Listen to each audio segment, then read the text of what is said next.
வணக்கம். நீங்கள் இணைந்திருப்பது சமூகத்தின் மதிய நேர பிரதான செய்திகளுடன். செய்திகளுக்காக உங்களுடன் இணைந்து கொள்ளும் நான் கஜிதா திருநாவுக்கரசு. விரிவான செய்திகளுக்கு முன்னதாக இன்றைய தலைப்புச் செய்திகள். துபாயில் சிக்கிய பஸ்லலித் இலங்கைக்கு அழைத்து வரப்பட்டார். தீவிரமாகும் விசாரணை. காணாமலாக்கப்பட்டோர் தின நிகழ்வுக்காக யாழ்ப்பாணத்திற்கு 400 பேரை அழைத்து வர ஏற்பாடு. இலங்கைக்கு விஜயம் செய்யும் இந்திய பாதுகாப்பு அமைச்சர். கொழும்பில் முக்கிய சந்திப்புகள். போதைப்பொருள் சட்டத்தில் புதிய திருத்தம். வர்த்தமானி வெளியீடு. நீர்த்தர சோதனை வெற்றி. கொழும்பு கம்பகாவில் மீண்டும் குடிநீர் விநியோகம். 22வது அரசியலமைப்பு திருத்த சட்டமூலத்துக்கு எதிராக 21 மனுக்கள் தாக்கல். மின்கல சேமிப்புடன் கூடிய சூரிய மின் திட்டங்களுக்கு புதிய கொள்முதல் கட்டணங்கள் சர்ச்சை.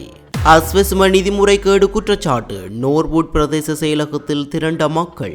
சிறைச்சாலை நெரிசலை குறைக்க புதிய நடவடிக்கைகள் குறித்து ஆராய்வு. அவையமது தலைப்புச் செய்திகள். இனி தொடர்பான விரிவான செய்திகள். துபாயில் கைது செய்யப்பட்டு ஒழுங்கமைக்கப்பட்ட குற்றக்குழு உறுப்பினரான பஸ்லலித் எனப்படும் லலித் கண்ணகரை என்பவர் மேலதிக விசாரணைகளுக்காக மத்திய குற்ற விசாரணை பணியகத்திடம் ஒப்படைக்கப்பட்டுள்ளார். பஸ்லலித் இன்று அதிகாலை கட்டுநாயக்க பண்டாரநாயக்க சர்வதேச விமான நிலையம் ஊடாக நாட்டுக்கு அழைத்து வரப்பட்டார். குற்றப்புலனாய்வு திணைக்கள அதிகாரிகள் குழுவினால் அவர் நாட்டிற்கு அழைத்து வரப்பட்டதாக போலீஸ் ஊடக பேச்சாளர் உதவி போலீஸ் அத்தியட்சகர் எஃப்யூ வூட்லர் தெரிவித்துள்ளார். துபாய் பாதுகாப்பு படையினரால் கடந்த நாட்களில் கைது செய்யப்பட்ட பஸ்லலித் மீது மனித கொலை, திட்டமிடப்பட்ட குற்றச்செயல்கள் மற்றும் கப்பம் கோருதல் உள்ளிட்ட பல்வேறு குற்றச்சாட்டுகள் சுமத்தப்பட்டுள்ளன. களுத்துறை தெற்கு பகுதியைச் சேர்ந்த 36 வயதுடைய சந்தேக நபருக்கு எதிராக சர்வதேச சிவப்பு எச்சரிக்கையும் பிறப்பிக்கப்பட்டுள்ளதாக தெரிவிக்கப்பட்டுள்ளது. அவிசாவளை நீதவான் நீதிமன்றத்தில் நிலுவையில் உள்ள வழக்கு தொடர்பாக மேல் மாகாண தெற்கு குற்றத்தடுப்பு பிரிவினரால் சிவப்பு எச்சரிக்கை பெறப்பட்டுள்ளதுடன் கொலை குற்றச்சாட்டில் நீதிமன்றத்தில் ஆஜராகாதமை தொடர்பில் கொழும்பு மேல் நீதிமன்றத்தினால் அவருக்கு எதிராக திறந்த பிடியாணையும் பிறப்பிக்கப்பட்டுள்ளது. மேலும் 2021 செப்டம்பர் 20 நெலன்துடுவ பகுதியில் வசிக்கும் ஒருவரின் வீட்டிற்கு சென்று துப்பாக்கிச் சூடு நடத்தி அவரை காயப்படுத்த முயன்றமை தொடர்பிலும் அவிசாவளை நீதவான் நீதிமன்றம் பஸ்லலித் மீது திறந்த பிடியாணை பிறப்பித்துள்ளது. அத்துடன் 2022 அக்டோபர் 16 மூவரை வெட்டி பலத்த காயங்களை ஏற்படுத்தியமை தொடர்பிலும் அவருக்கு எதிராக அவிசாவளை நீதவான் நீதிமன்றத்தினால் திறந்த பிடியாணை பிறப்பிக்கப்பட்டுள்ளது. இலங்கைக்கு அழைத்து வரப்பட்டுள்ள சந்தேக நபரிடம் குற்றப்புலனாய்வு திணைக்களத்தினர் மேலதிக விசாரணைகளை ஆரம்பித்துள்ளனர். பாரிஸ் வாழ் மக்களே, உங்களின் பேராதரவை பெற்ற கல்யாணி மற்றும் அன்னபூரணி தயாரிப்புகள் இப்போது 2 கிளைகளிலும். பிடி கேஷன் கரி லாச்சப்பல், பிடி சூப்பர் ஸ்டோர் ஹார்லி கோனஸ். யாழ்ப்பாணம் மாவட்ட செயலகத்தில் இன்று நடைபெறவுள்ள சர்வதேச காணாமல் ஆக்கப்பட்டோர் தின நிகழ்வில் பங்கேற்பதற்காக பிற மாவட்டங்களில் இருந்து சுமார் 400 பேர் பஸ்கள் மூலம் யாழ்ப்பாணத்திற்கு அழைத்து வரப்பட உள்ளனர். யாழ்ப்பாண மாவட்ட செயலகத்தில் இன்று பிற்பகல் 2 மணிக்கு நடைபெறவுள்ள இந்நிகழ்வு நீதி அமைச்சர் ஹர்ஷன நாணேக்கார தலைமையில் இடம்பெறவுள்ளது. இதற்கான ஏற்பாடுகள் அரசாங்கத்தால் முன்னெடுக்கப்பட்டுள்ள நிலையில் மட்டக்களப்பு, திருகோணமலை, வவுனியா உள்ளிட்ட பல்வேறு பகுதிகளில் இருந்து இடைக்கால நிவாரணமாக 2 லட்சம் ரூபாய் பெற்றவர்களில் தெரிவு செய்யப்பட்ட சுமார் 400 பேர் பஸ்கள் மூலம் அழைத்து வரப்பட உள்ளனர். இவர்களுடன் இணைந்து நிகழ்வில் 450க்கும் மேற்பட்டோர் பங்கேற்பார்கள் என மண்டப ஏற்பாடு தரப்பினருக்கு அறிவிக்கப்பட்டுள்ளதாக தெரிவிக்கப்படுகிறது. இதேவேளை யாழ்ப்பாணத்திற்கு இன்று விஜயம் மேற்கொள்ளும் நீதி அமைச்சர் ஹர்ஷன நாணேக்கார காணாமல் போனோர் பற்றிய அலுவலகம் ஏற்பாடு செய்துள்ள நிகழ்வில் கலந்து கொண்ட பின்னர் யாழ்ப்பாணம் சிறைச்சாலைக்கும் விஜயம் செய்து அங்குள்ள நிலைமைகளை பார்வையிட உள்ளார். நாட்டின் பல சிறைச்சாலைகளில் அண்மையில் ஏற்பட்ட வன்முறை சம்பவங்களில் உயிரிழப்புகள் ஏற்பட்டதை தொடர்ந்து சிறைச்சாலைகளின் பாதுகாப்பு பலப்படுத்தப்பட்டுள்ள நிலையில் யாழ்ப்பாணம் சிறைச்சாலைக்கும் நீதி அமைச்சர் விஜயம் மேற்கொள்ள உள்ளமை குறிப்பிடத்தக்கது. இந்திய பாதுகாப்பு அமைச்சர் ராஜ்நாத் சிங்கின் இலங்கை விஜயத்திற்கான திகதிகள் உத்தியோகபூர்வமாக அறிவிக்கப்பட்டுள்ளன. இந்திய பாதுகாப்பு அமைச்சின் தகவல்களை மேற்கோள் காட்டி இந்திய ஊடகங்கள் வெளியிட்டுள்ள செய்திகளின்படி எதிர்வரும் செப்டம்பர் 9 மற்றும் 10 திகதிகளில் ராஜ்நாத் சிங்கின் இலங்கை விஜயம் இடம்பெறவுள்ளது. இலங்கைக்கும் இந்தியாவுக்கும் இடையிலான பாதுகாப்பு ஒத்துழைப்பை மேலும் வலுப்படுத்துவதே இந்த விஜயத்தின் முக்கிய நோக்கம் என தெரிவிக்கப்பட்டுள்ளது. விஜயத்தின் போது இந்திய பாதுகாப்பு அமைச்சர் ராஜ்நாத் சிங், ஜனாதிபதி அனுரகுமார திசாநாயக்க, பிரதமர் கலாநிதி ஹரணி அமரசூரிய மற்றும் பாதுகாப்பு அமைச்சின் செயலாளர் சம்பத் துய்யகொந்த ஆகியோரை சந்தித்து கலந்துரையாட உள்ளதாக தெரிவிக்கப்பட்டுள்ளது. மேலும் கடந்த ஆண்டு இந்திய பிரதமர் நரேந்திர மோடியின் இலங்கை விஜயத்தின் போது கைச்சாத்திடப்பட்ட இந்தியா இலங்கை பாதுகாப்பு ஒத்துழைப்பு ஒப்பந்தத்தை நடைமுறைப்படுத்துவது தொடர்பிலும் இந்த விஜயத்தின் போது மறு ஆய்வு செய்யப்பட உள்ளதாக இந்திய ஊடகங்கள் செய்தி வெளியிட்டுள்ளன. இரு நாடுகளுக்கும் இடையிலான பாதுகாப்பு உறவுகளை மேலும் விரிவுபடுத்துவதற்கான முக்கிய சந்திப்புகளும் இந்த விஜயத்தின் போது இடம்பெறும் என எதிர்பார்க்கப்படுகிறது. விஷப்பொருட்கள் அபின் மற்றும் அபாயகரமான ஔடதங்கள் கட்டளை சட்டத்தை திருத்துவதற்கான சட்டமூலம் வர்த்தமானி அறிவித்தல் மூலம் வெளியிடப்பட்டுள்ளது. நிதி மற்றும் தேசிய ஒருமைப்பாடு அமைச்சர் ஹர்ஷன நாணயக்காரவின் உத்தரவுக்கு அமைவாக நேற்று இந்த வர்த்தமானி அறிவித்தல் வெளியிடப்பட்டுள்ளதாக தெரிவிக்கப்படுகிறது. இந்த சட்டமூலத்தின் மூலம் விஷப்பொருட்கள் அபின் மற்றும் அபாயகரமான ஊடகங்கள் கட்டளை சட்டத்தில் பல திருத்தங்கள் மேற்கொள்ளப்பட்டுள்ளதுடன் சில புதிய யோசனைகளும் அறிமுகப்படுத்தப்பட்டுள்ளன. குறித்த கட்டளை சட்டத்தின் 54வது பிரிவின் 1வது உபப்பிரிவில் காணப்பட்ட ஹெரோயின், கொக்கைன், மொஃபின், அபின் ஆகிய சொற்களுக்கு மேலதிகமாக மெத்தபெட்டமைன் என்ற சொல்லும் சேர்க்கப்பட்டுள்ளதாக தெரிவிக்கப்படுகிறது. இதற்கு மேலதிகமாக அரச பகுப்பாய்வாளர்களினால் வெளியிடப்படும் அறிக்கைகள் தொடர்பிலும் போதைப்பொருள் குற்றவாளிகளுக்கு வழங்கப்படும் தண்டனைகள் தொடர்பிலும் இந்த சட்டமூலத்தின் மூலம் புதிய திருத்தங்கள் முன்வைக்கப்பட்டுள்ளன. போதைப்பொருள் குற்றவாளி ஒருவரை கைது செய்யும் போது புலனாய்வு அதிகாரிகள் பின்பற்ற வேண்டிய நடைமுறைகள் குறித்தும் இந்த சட்டமூலத்தில் சேர்க்கப்பட்டுள்ளதாக குறிப்பிடப்பட்டுள்ளது.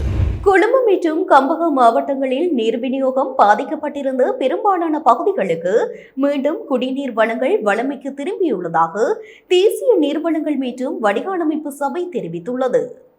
அம்பத்தளை மற்றும் கழனி வலது கரை நீர் சுத்திகரிப்பு நிலையங்களுக்கு நீர் வழங்கும் கழனி கங்கை நீரெடுப்பு பகுதிகளில் நீரின் தரம் தொடர்பாக எழுந்த சந்தேகங்களை தொடர்ந்து முப்படையினரின் உதவியுடன் நீர் மாதிரிகள் பரிசோதிக்கப்பட்டதாக சபை குறிப்பிட்டுள்ளது. இதற்கு முன்னர் கழனி கங்கையிலிருந்து பெறப்படும் நீரின் தரம் பாதிக்கப்பட்டிருக்கக்கூடும் என்ற அவசர நிலைமை காரணமாக அனர்த்த முகாமைத்துவ மத்தியத்தின் ஆலோசனைக்கு அமைவாக கொழும்பு மற்றும் கம்பகம் மாவட்டங்களின் பல பகுதிகளில் நீர் விநியோகம் தற்காலிகமாக நிறுத்தப்பட்டிருந்தது. நீர்த்தர பரிசோதனைகள் நிறைவடைந்ததை தொடர்ந்து பெரும்பாலான பகுதிகளில் மீண்டும் நீர் விநியோகம் ஆரம்பிக்கப்பட்டுள்ளதாக தெரிவிக்கப்பட்டுள்ளது. எனினும் பத்தரமுல்லை, கோட்டை மற்றும் பமங்கட பகுதிகளுக்கு நீர் விநியோகத்தை முழுமையாக மீளமைப்பதில் சில தாமதங்கள் ஏற்படக்கூடும் என தேசிய நீர்வளங்கள் மற்றும் வடிகாலமைப்பு சபை தெரிவித்துள்ளது.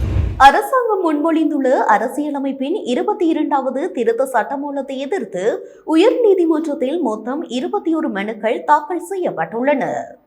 இந்த சட்டம் மூலம் மக்களின் இறையாண்மையையும் நீதித்துறையின் சுதந்திரத்தையும் பாதிக்கக்கூடும் என்று மனுதாரர்கள் வாதிடுகின்றனர். விண்விரா அறக்கட்டளையின் பொருளாளர் சுனில் ஜெயசுந்தர, கலாநிதி அஜந்தா பெரேரா, சட்டத்திரணி சிரால் லக்திலக மற்றும் இளம் சட்டத்திரணிகள் சங்கம் ஆகியவற்றை உள்ளடக்கிய குழு ஒன்றினால் இந்த சட்டமூலத்துக்கு எதிராக அண்மையில் மனுக்கள் தாக்கல் செய்யப்பட்டன. முன்னதாக சட்டமூலத்தை எதிர்த்து இலங்கை சட்டத்திரணிகள் சங்கம் முன்னாள் அமைச்சர் பேராசிரியர் GL பீரிஸ், பேராசிரியர் ரஞ்சன் அபேரத்ன மற்றும் பலர் மனுக்களை தாக்கல் செய்திருந்தனர். உயர் நீதிமன்ற நீதிபதிகளின் ஓய்வு வயதை 65லிருந்து 67ஆகவும் மேல்முறையீட்டு நீதிமன்ற நீதிபதிகளின் ஓய்வு வயதை 63லிருந்து 65ஆகவும் உயர்த்துவதற்கு இந்த சட்டம் மூலம் வகை செய்கிறது. வழக்குகள் மீதான தாமதம் மற்றும் தேக்கநிலை ஆகியவற்றை சரி செய்வது உட்பட நீதித்துறையை வலுப்படுத்துவதையும் அதன் செயல்திறனை மேம்படுத்துவதையுமே முன்மொழியப்பட்ட சீர்திருத்தங்கள் நோக்கமாக கொண்டுள்ளன என்று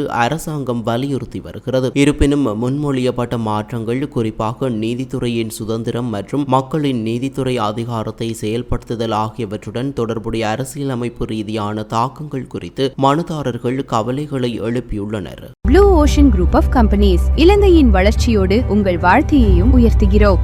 மின்கல சேமிப்பு வசதிகளுடன் கூடிய புதுப்பிக்கத்தக்க சக்தி திட்டங்களுக்கான புதிய கொள்முதல் கட்டணங்களை இலங்கை பொது பயன்பாடுகள் ஆணைக்குழு அறிமுகப்படுத்தியுள்ளது. இந்த புதிய கட்டணங்கள் 2026 ஆகஸ்ட் 25ஆம் தேதி முதல் 2027 பிப்ரவரி 24ஆம் தேதி வரை நடைமுறையில் இருக்கும் என அறிவிக்கப்பட்டுள்ளது.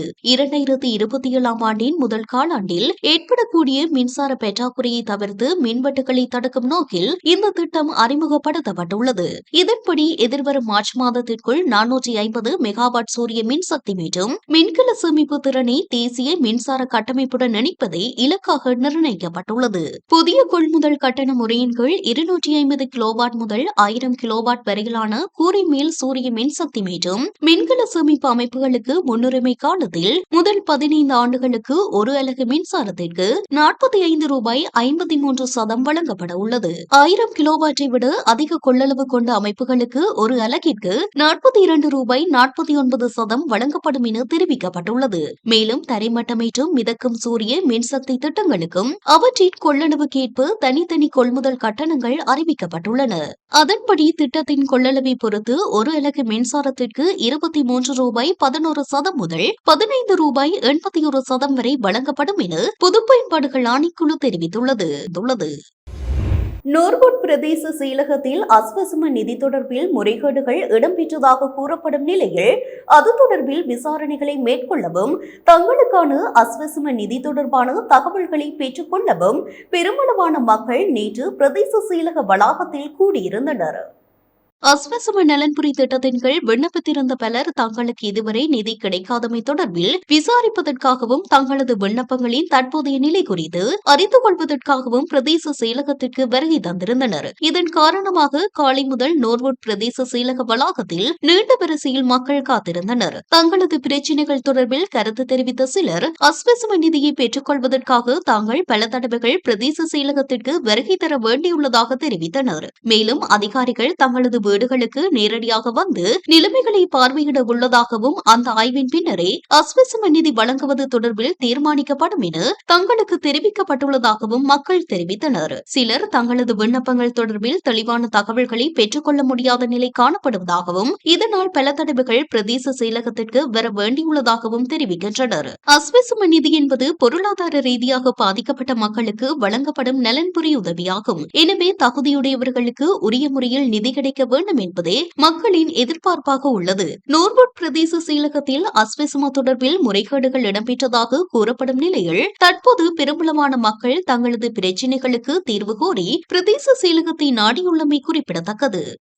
ராயல்டி என்ஜினியரிங் வழங்கும் நவீன அடுக்குமாடி குடியிருப்புகள் இப்போது விற்பனைக்கு. Colombo 6 Wellawatte bus line hall ரோட்டுக்கு மிக அருகாமையில்.